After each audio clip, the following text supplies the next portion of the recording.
dalam lindungan Allah. Orang yang duduk dalam lindungan yang maha tinggi dan bermalam dalam naungan yang maha kuasa akan berkata kepada Tuhan, tempat perlindunganku dan kubu pertahananku, Allahku yang kupercayai. Sungguh, dialah yang akan melepaskan engkau dari jerat penangkap burung, dari penyakit sampar yang busuk. Dengan kepaknya ia akan melindungi engkau, di bawah sayapnya engkau akan berlindung. Kesetiaannya ialah perisai dan pagar tembok. Engkau tak usah takut terhadap kedahsyatan malam, terhadap panah yang terbang di waktu siang, terhadap penyakit sampar yang berjalan dalam gelap, terhadap penyakit penular yang mengamuk di waktu petang. Walau 1.000 orang rebah di sisimu dan 10.000 di sebelah kananmu, tetapi itu tidak akan menimpamu. Engkau hanya menontonnya dengan matamu sendiri dan melihat pembalasan terhadap orang-orang fasik. Sebab Tuhan ialah tempat perlindunganmu, yang maha tinggi telah kau buat tempat perteduhanmu. Malapetaka tidak akan menimpa kamu, dan tulah tidak akan mendekat kepada kemahmu.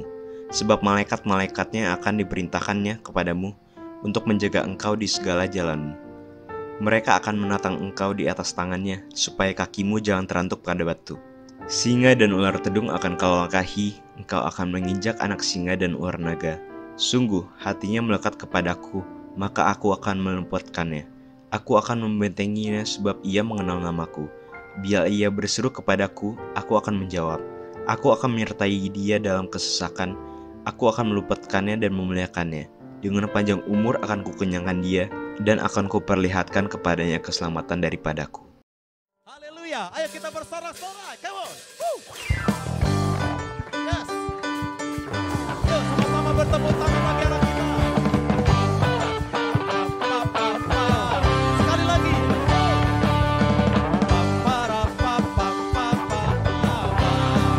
Sekali lagi sama-sama.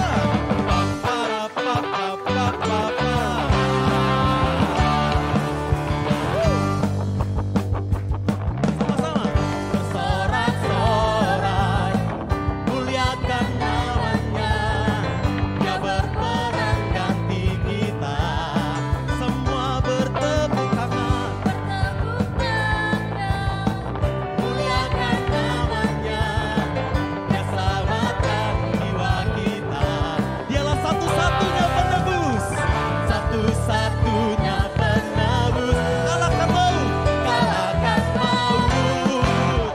Bangkitkan hidup. Ayo sama-sama berlomba. Come on. Tuhan yang memberikan kemenangan bersama kita, di dalam kita. Mari masuk dalam kemuliaannya. Dia perlindungan dan pengharapan. Sorakan. Ayo sama-sama. Pam-para-pam-pam-pam-pam. Bersorak-sorai, bersorak-sorai, muliakan namanya.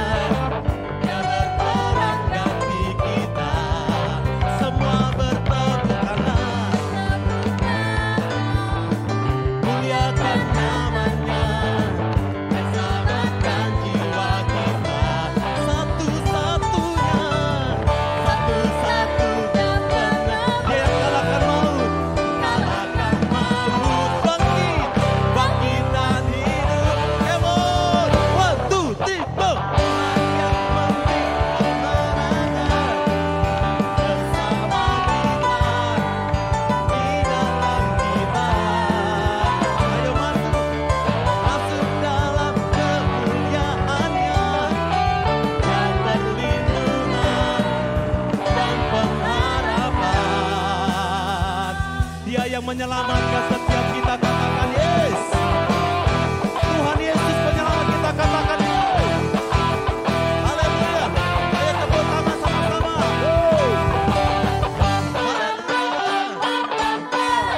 Ayo katakan bersama. Pam-para-pam-pam-pam-pam. Lagi saudara. Pam-para-pam-pam-pam-pam. Para-pam-pam-pam-pam. Para-pam-pam.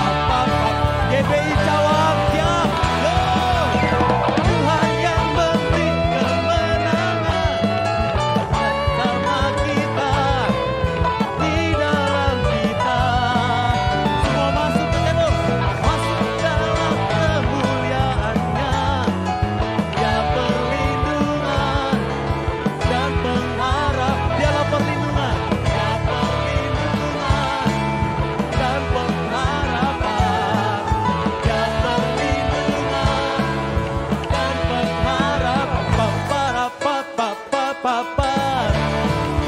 Ayo kemana? Papa, papa, papa.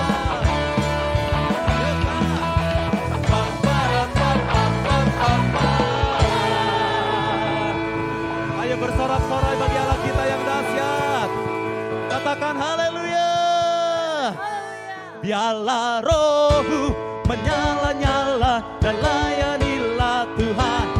Biarlah rohmu menyala-nyala dan sisa dari depan belakang. Ayo. Biarlah. Yes. Biarlah rohmu menyala-nyala dan layanilah Tuhan. Lihat kiri kananmu. Tak ada banyak waktu yang ada yang lalai. Pekerjaan Tuhan sudah besar yang menunggu setiap kita. Siap dituai, tanggalkan segala beban dan dosa yang merintah. Siap maju melari pada tujuan, panggilan surga. Nyala rohmu menyala-nyala dan layanilah Tuhan. Nyala rohmu lihat kiri kanan saudara, berikan semangat. Nyala rohmu menyala-nyala dan layanilah Tuhan. Nyala rohmu menyala-nyala dan layanilah Tuhan. Biarlah rohku menyala-nyala dan layanilah Tuhan. Biarlah rohku menyala-nyala dan layanilah Tuhan. Setiap kita yang menyala-nyala untuk melayani Dia, berikan kemuliaan sorak-sorai bagi Allah kita yang dahsyat. Ayo katakan haleluya. Haleluya.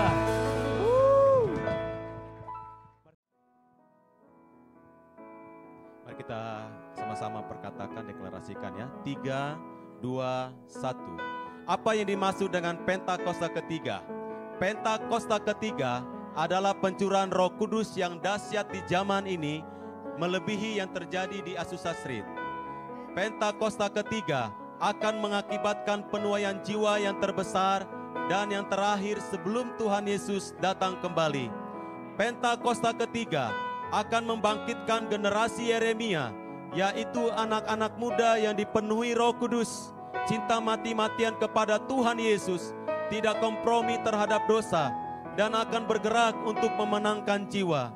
Pentakosta ketiga lahir di Indonesia dan bergerak ke bangsa-bangsa. Gerakan ini dari timur ke barat dan akan kembali ke Yerusalem. Pentakosta ketiga akan memberikan kuasa untuk menyelesaikan amanat agung, dan setelah itu Tuhan Yesus datang kembali. Biarlah segala kemuliaan, segala kehormatan kita berikan kemuliaan bagi Allah kita yang dahsyat. Sorak-sorai bagi Allah kita. Haleluya. Oh, mari sama-sama kita sembah Dia. Oh, Ramayara Ramayara Lamu.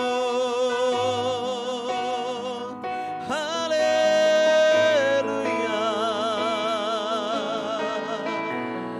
Ya Bapa, kami sanjung, kami tinggikan nama-Mu di tempat ini.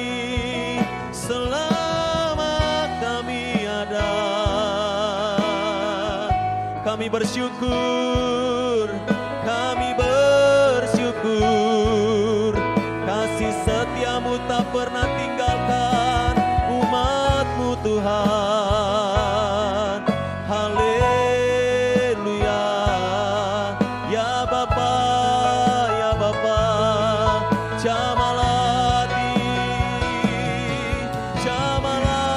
Jamalah. Biarlah kami semua dipenuhi dengan kasih-Mu ketika kami memuji Engkau Tuhan. Dasar hati kami karena kami mengasihi-Mu Tuhan. Syararalamu, syararalamayaralamu.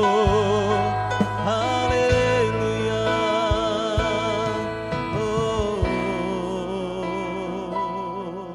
Mari kita panggil Dia. Abba Bapa,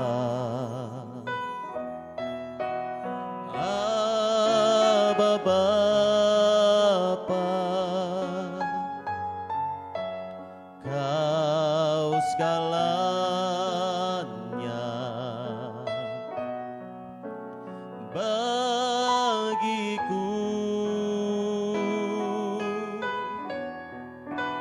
Ku naikkan syukur padamu dengan segenap hatiku, Aba Bapa. Ku mengasihimu.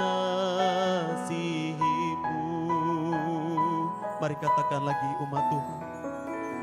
Aba Bapa, Aba Bapa, Kau segalanya bagiku. Kami naikkan syukur. Ku naikkan syukur padamu dengan segenap hatiku, Aba Bapa. Sungguh ku mengasihimu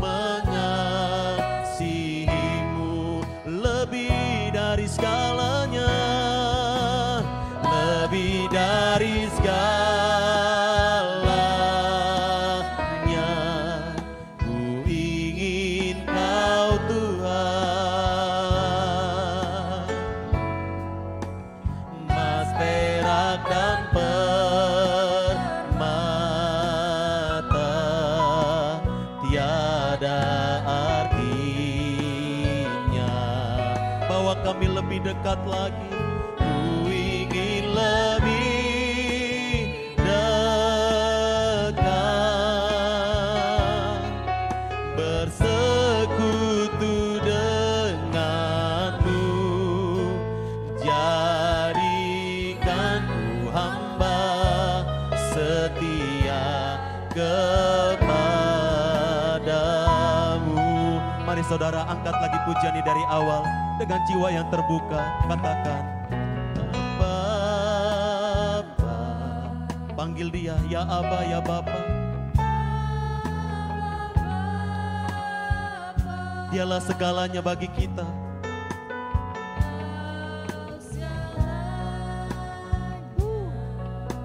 Bagiku, apapun keadaan kami mau tetap bersyukur Tuhan.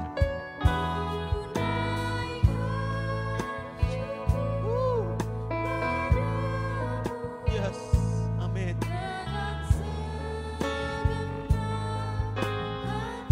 Aba, ya Bapa, Engkau dekat dengan kami.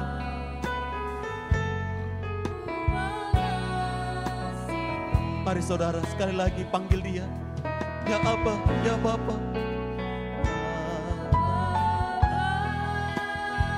Mari buka hati kita. Dia hadir. Dia hendak menjamah.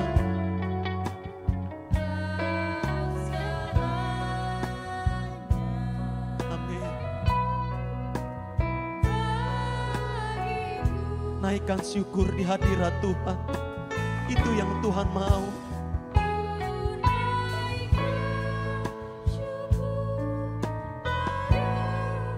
Yes.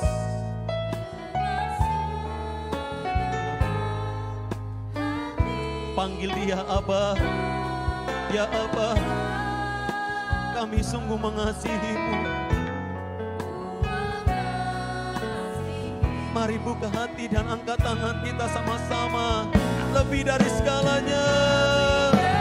Segalanya ku ingin Kau Tuhan.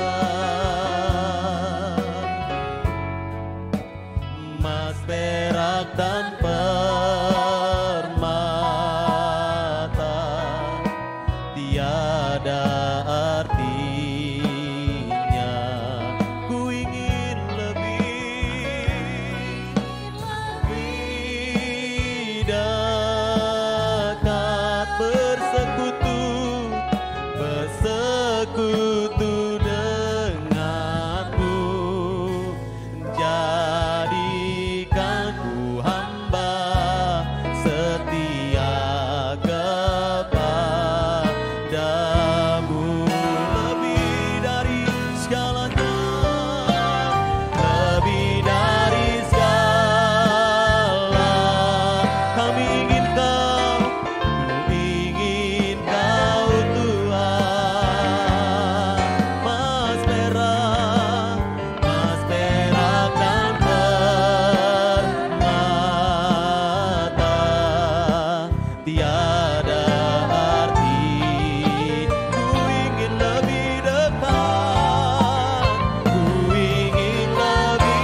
bersekutu dengan, jadikan ku hamba, jadikan, yes, Roh Kudus, ayo, come on, ayo saudara, lebih dari segalanya Tuhan, lebih dari segalanya,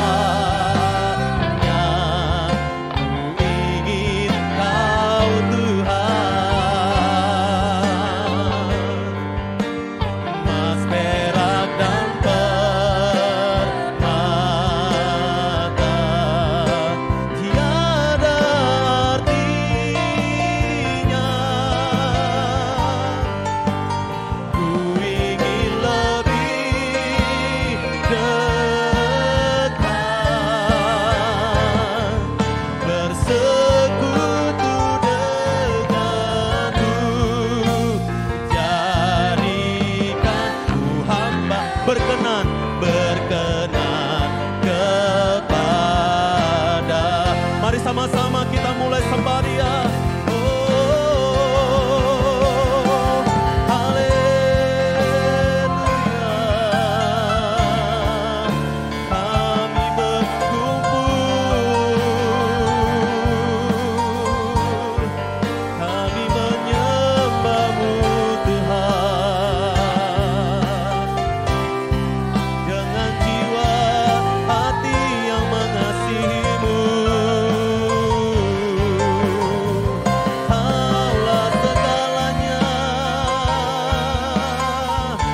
tiada yang seperti-Mu. Haleluya. Oh, Rabashana, oh, Rabakana lama ya ralamo. Haleluya. Ya ralama, ralama, ya ralama, ya ralama, ralama. Biarkan Roh Kudus yang bekerja. Ini waktu-Mu Roh Kudus. Kami perlu lawatan dan jamahan-Mu pagi ini. Engkau mengetahui setiap apa yang kami perlukan. Kami memiliki kepentingan yang berbeda-beda. Kami memiliki kebutuhan yang berbeda-beda. Tuhan, ayo saudara berseru kepada nama Yesus.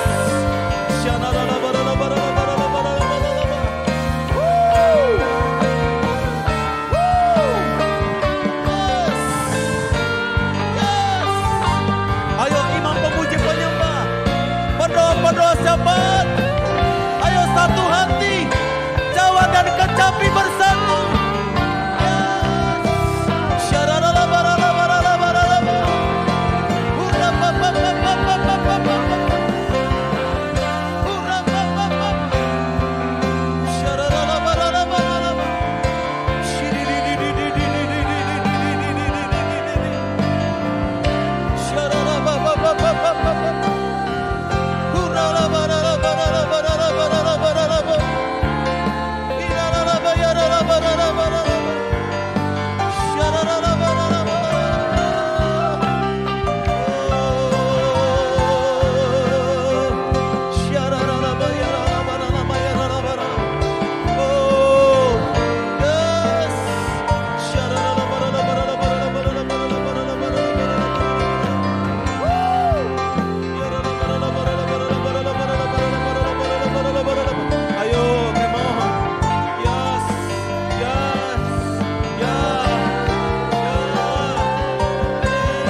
Masih ada harapan saat kau berdoa,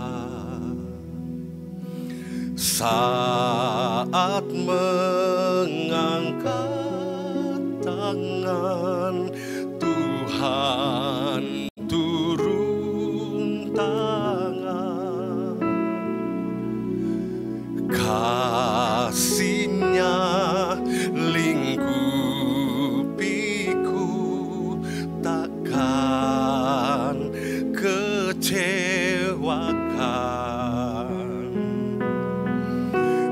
Roh Kudus kan hiburku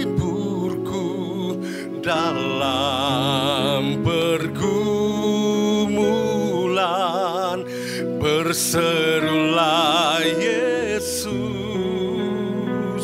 Yesus. Ada pengharapan yang penuh, nama yang selalu siap menolongmu dalam setiap keadaanmu. Ada jawaban dalam Yesus saat kau tak mampu sendiri. Nama Yesus tempat sandaran yang pasti dalam setiap pergumulanku.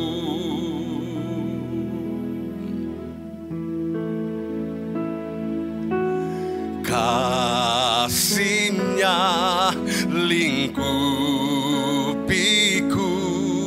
takkan kecewakan. Roh Kudus kan hiburku dalam pergumulan. Berserulah Yesus, Yesus. Ada pengharapan yang penuh, nama yang selalu siap menolongmu dalam setiap keadaanmu. Ada jawaban dalam Yesus saat kau tak mampu sendiri. Nama Yesus tempat sandaran yang pasti dalam setiap pergumulanmu. Berserulah Yesus, Yesus. Ada pengharapan yang penuh, nama yang selalu siap menolongmu dalam setiap keadaanmu. Ada jawaban dalam Yesus saat kau tak mampu sendiri. Nama Yesus tempat sandaran yang pasti dalam setiap pergumulanmu. Nama Yesus tempat sandaran yang pasti dalam setiap pergumulanmu. pergumulanmu. Kita berdoa. Terima kasih untuk waktu yang terbaik Tuhan. Kami akan mendengarkan firman-Mu. Engkau mengurapi hamba-Mu, mengurapi semua jemaat yang mendengarkan firman-Mu. Berbicaralah bagi kami Tuhan. Dalam nama Tuhan Yesus. Haleluya. Amin. Firman Tuhan pagi hari ini dalam Matius 12 ayat 36 dan 37. Tetapi aku berkata kepadamu, setiap kata sia-sia yang diucapkan orang harus dipertanggungjawabkan pada hari penghakiman. Karena menurut ucapanmu engkau akan dibenarkan, dan menurut ucapanmu pula engkau akan dihukum. Dalam Amsal 21 ayat yang ke-23 berkata, siapa memelihara mulut dan lidahnya, memelihara diri daripada kesukaran. Saat ini tema firman Tuhan, nasihat supaya rendah hati. Dalam Filipi 2 ayat yang ke-14 berkata, lakukanlah segala sesuatu dengan tidak bersungut-sungut dan berbantah-bantahan. Lakukanlah segala sesuatu dengan tidak bersungut-sungut dan berbantah-bantahan. Satu kata perintah yang berkata, lakukanlah segala sesuatu. Yang harus kita lakukan hari ini adalah jangan kita bersungut-sungut dan berbantah-bantahan. Dalam terjemahan bahasa Indonesia sehari-hari dikatakan, kerjakanlah segala sesuatu dengan tidak bersungut-sungut atau bertengkar.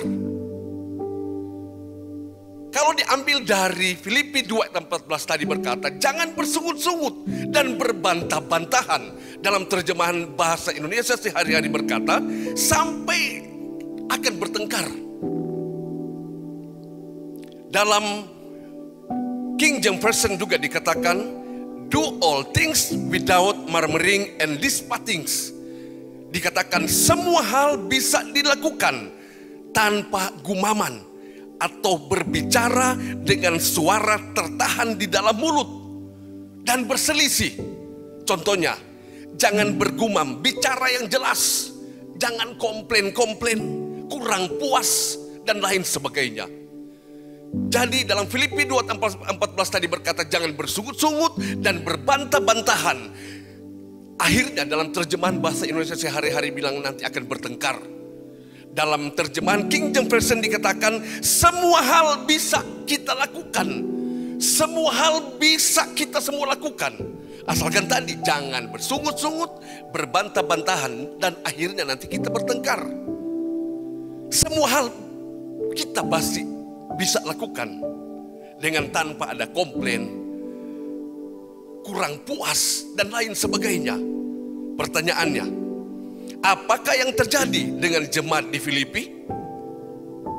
Pertama, jemaat di Filipi dibangun Paulus sekitar tahun 40 dan 50. Jemaat Filipi terdiri dari orang-orang Kristen bukan Yahudi, sehingga menimbulkan kecemburuan bagi pemimpin-pemimpin Yahudi.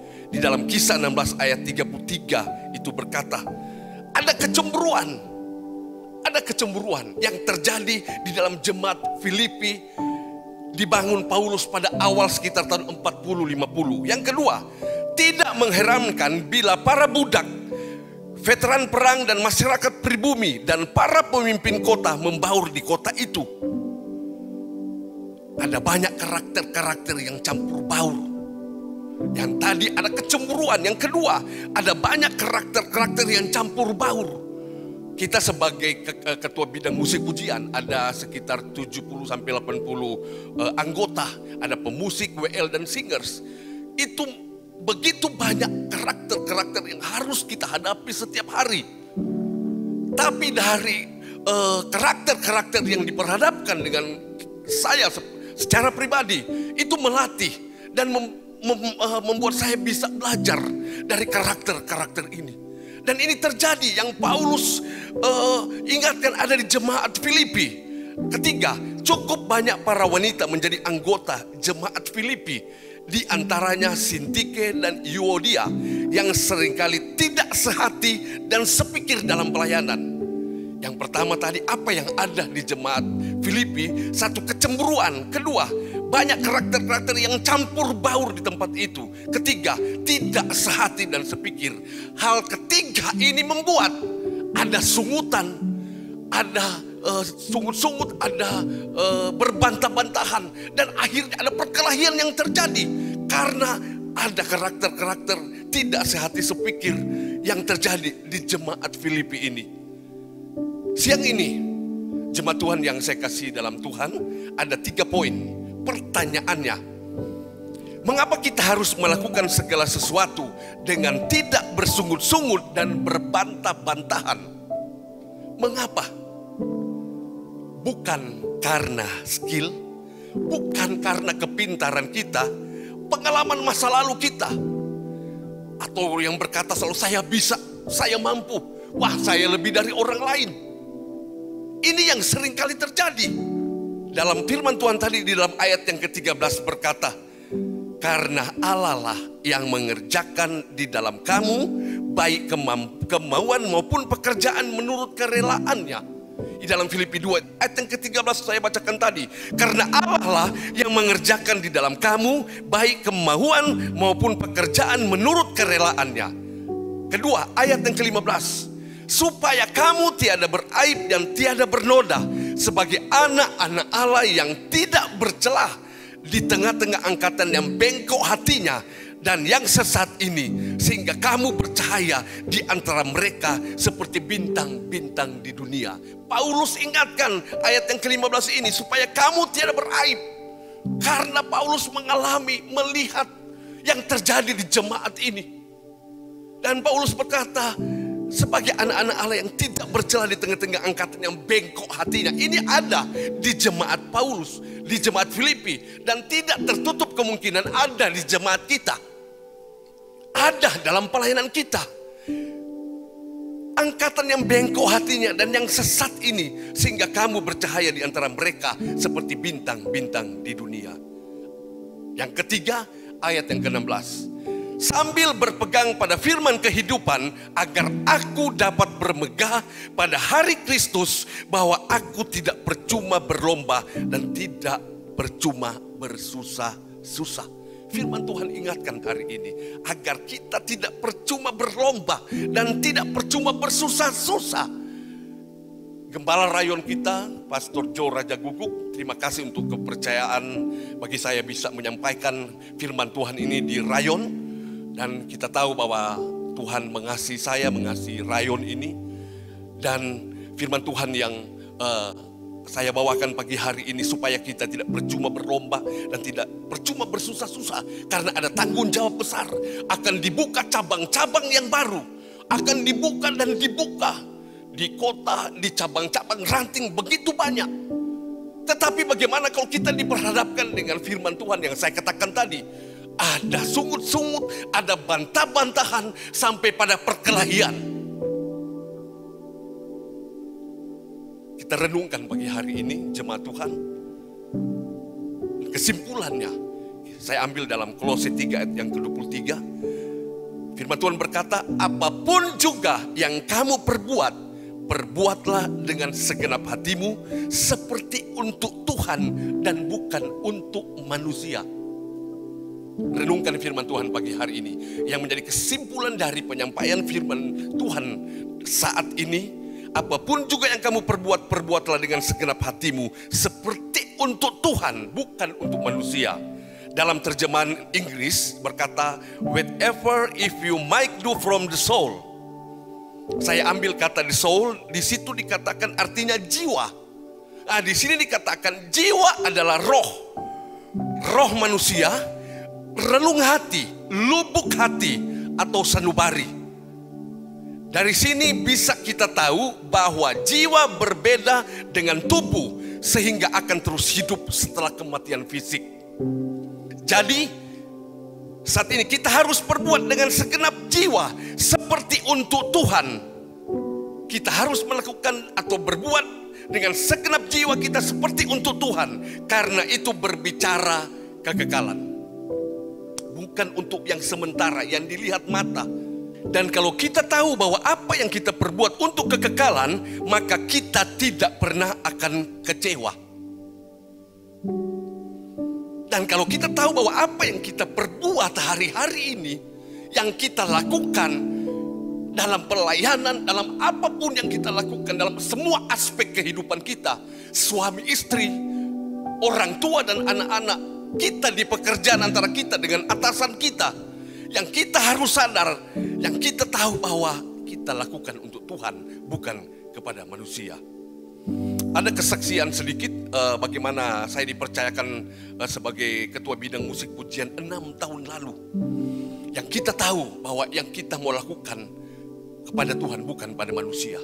6 tahun lalu waktu saya dipercayakan sebagai ketua bidang musik pujian, saya berdoa dengan satu tanggung jawab yang besar yang saya tahu bahwa ini berbicara DNA kita, bahwa butuh sesuatu yang campur tangan Tuhan yang luar biasa. Maka di saat itu saya membuat satu menara doa bagi tim Praise and Worship 6 tahun lalu. Tim Praise and Worship. Dan bagaimana dalam pergumulan setiap minggu itu kami lakukan doa. Setiap Kamis itu kami lakukan doa untuk supaya bagaimana Tuhan melawat suasana ibadah minggu. Jemaat yang kita ketemu 1 minggu 1 kali. Bagaimana saya mengajak semua tim PW untuk kita harus intim dengan Tuhan. Kita harus sungguh-sungguh dengan Tuhan. Untuk bagaimana kehadiran jemaat di dalam ibadah raya itu. Untuk membawa mereka ketemu dengan Tuhan. Yang saya tahu juga bahwa di saat kita ada di atas mezbah, bukan panggung. Saat kita ada di mezbah Tuhan, maka tugas kita untuk menggiring jemaat, untuk membawa ketemu dengan Tuhan.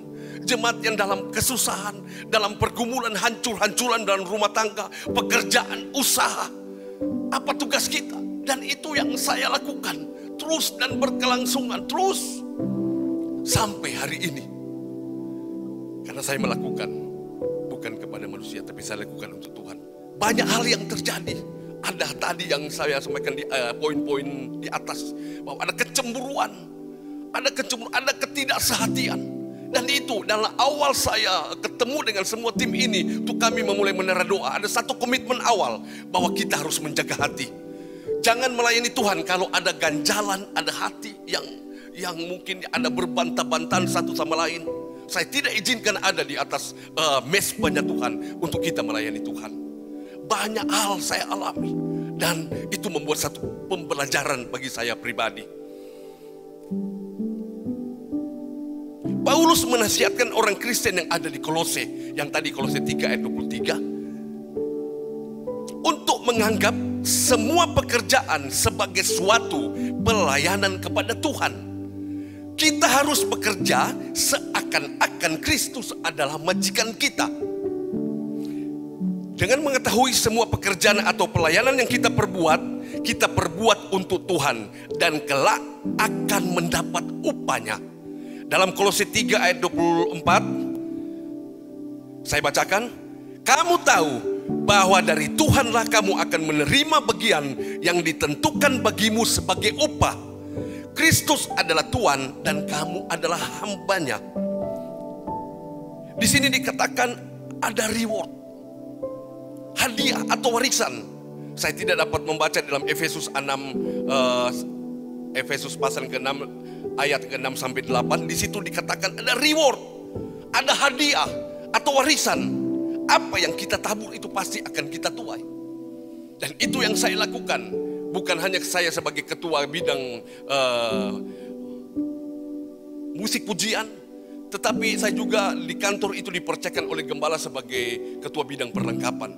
Dan itu yang saya lakukan selama sekitar 9 tahun. Setiap ibadah raya itu saya harus mengatur kursi bersama istri. Ibadah apapun kita harus setting kursi-kursi. Dan saya memotivasi istri bahwa mari yang kita lakukan ini untuk Tuhan. Lakukan yang terbaik. Lakukan sebagai pengatur rumah Tuhan yang terbaik di dunia. Saya memotivasi istri dan kami lakukan dengan sukacita. Karena dalam Galatia 6 ayat 7 tadi berkata, apa yang kita tabur pasti kita akan tuai. Puji Tuhan kalau saya masih hidup, masih bisa menuai. Tetapi dalam bilangan berkata itu sampai kepada anak-anak dan kita dan kepada keturunan ketiga dan keempat akan menikmati mengalami apa yang saya lakukan hari ini. Jemaat Tuhan yang saya kasihi, mari kita renungkan pagi hari ini di dalam poin demi poin yang sudah saya sampaikan tadi, di dalam ayat yang ke-13 dari Filipi 2 ayat 14 tadi. Bukan karena skill, kepintaran atau pengalaman masa lalu saya bisa, saya mampu, saya bisa dari orang lain. Oh, kalau saya tidak ada pelayanan ini. Ayat 13 berkata karena Allah lah yang mengerjakan di dalam kamu baik kemauan. Jadi kalau kita bisa melakukan, Tuhan yang memberikan kemauan itu bagi kita, bukan maunya kita sendiri. Karena Tuhan tahu segala hal bisa kita lakukan. Yang kedua, supaya kamu tidak beraib dan tidak bernoda sebagai anak-anak Allah yang tidak bercela di tengah-tengah angkatan yang bengkok hatinya dan yang sesat ini, sehingga kamu bercahaya di antara mereka seperti bintang-bintang di dunia. Yang ketiga ayat 16, sambil berpegang pada firman kehidupan agar aku dapat bermegah pada hari Kristus, bahwa aku tidak percuma berlomba. Ini adalah satu perlombaan dalam kesempatan kita ada dalam dunia ini. Di dalam Kejadian 5, di situ ada umur-umur panjang. Metusalah di 969, dan yang paling muda Henok diangkat oleh Tuhan. Kemudian di dalam Kejadian 6 ada 120 tahun. Di dalam Mazmur 90 ayat 10 ada 70, kalau kuat 80. Selagi kita bisa masih ada sampai hari ini, mari kita berlomba. Tinggalkan semua sungutan, bantah-bantahan, karena ada tugas dan tanggung jawab yang Tuhan beri melalui gembala rayon kita untuk pembukaan cabang-cabang baru. Kita diizinkan masih hidup untuk kita mau melakukan yang terbaik untuk Tuhan, untuk sesuatu yang luar biasa ke depan. Dan kesimpulannya dalam Kolose 3 ayat 23 berkata, apapun juga saya dan jemaat Tuhan yang kita lakukan, perbuatlah dengan segenap hatimu seperti untuk Tuhan dan bukan untuk manusia. Demikianlah firman Tuhan saat ini. Mari kita berdoa. Terima kasih untuk firman-Mu yang boleh bisa disampaikan saat ini Tuhan. Biarlah Engkau jamah semua kami, semua jemaat-Mu. Taruhkan pengertian Tuhan. Taruhkan pengertian untuk kami mau melakukan yang terbaik bagi Tuhan. Agar tidak percuma kami berlomba-lomba Tuhan.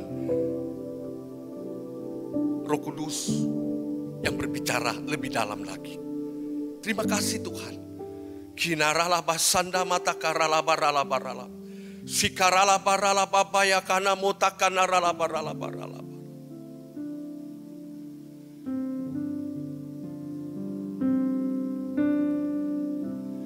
Allah yang bela, siapa lawan Dia? Lebih dari pemenang dalam segala hal. Katakan, ku pasti dapat, ku pasti dapat. Lakukan semua. Yesus yang beri kekuatan, oh terpujilah namanya. Allah yang bela, siapa lawan Dia? Lebih dari pemenang dalam segala hal. Ku pasti dapat lakukan semua. Yesus yang beri kekuatan, Yesus yang beri kemenangan, Yesus yang beri kekuatan. Oh, terpujilah namanya. Terima kasih Tuhan, ini doa kami, ini syukur kami dalam nama Yesus. Haleluya, amin. Mari jemaat kita angkat tangan, kita terima berkat Tuhan. Terima kasih Tuhan, kami mengangkat tangan, kami mengharapkan Tuhan memberkati kami semua. Biarlah kasih, sukacita, damai, sejahtera, kesabaran, kemurahan, kebaikan, kesetiaan, kelembutan, penguasaan diri menjadi bagian kami dalam hidup kami, keluarga, rumah tangga, pekerjaan, usaha. Dan biarlah berkat Bapa, Anak, dan Roh Kudus dalam nama Tuhan Yesus kami terima saat ini. Yang percaya, yang terima berkat Tuhan, sama-sama katakan amin.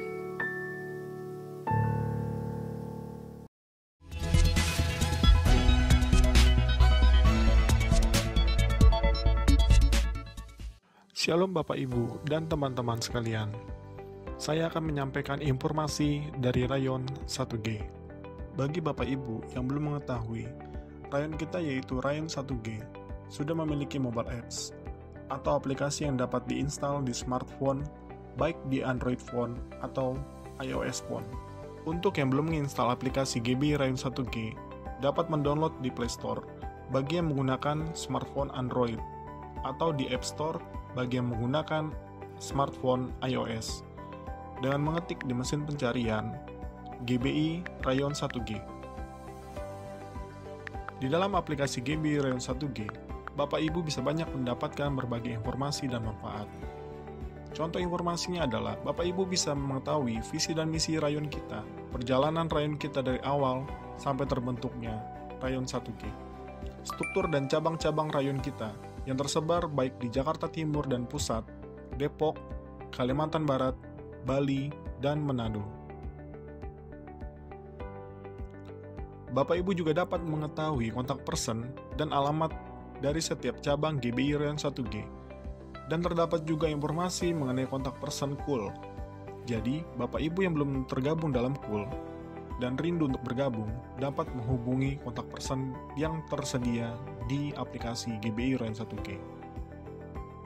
Salah satu manfaat yang akan diperoleh bagi Bapak Ibu yang belum terregistrasi atau terdaftar di cabang, dapat melakukan registrasi di aplikasi GBI Rayon 1G yang akan diarahkan sesuai dengan cabang Bapak Ibu berada.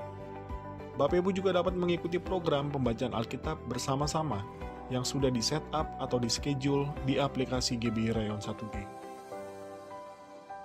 Dan masih ada lagi beberapa informasi dan manfaat yang diperoleh apabila Bapak Ibu menginstal aplikasi GBI Rayon 1G. Bagi Bapak Ibu yang butuh informasi tambahan mengenai aplikasi GBI Rayon 1G, jangan ragu untuk bertanya ke pekerja setempat yang akan membantu Bapak Ibu. Sekian pengumuman untuk GBI Rayon 1G. Tuhan Yesus memberkati.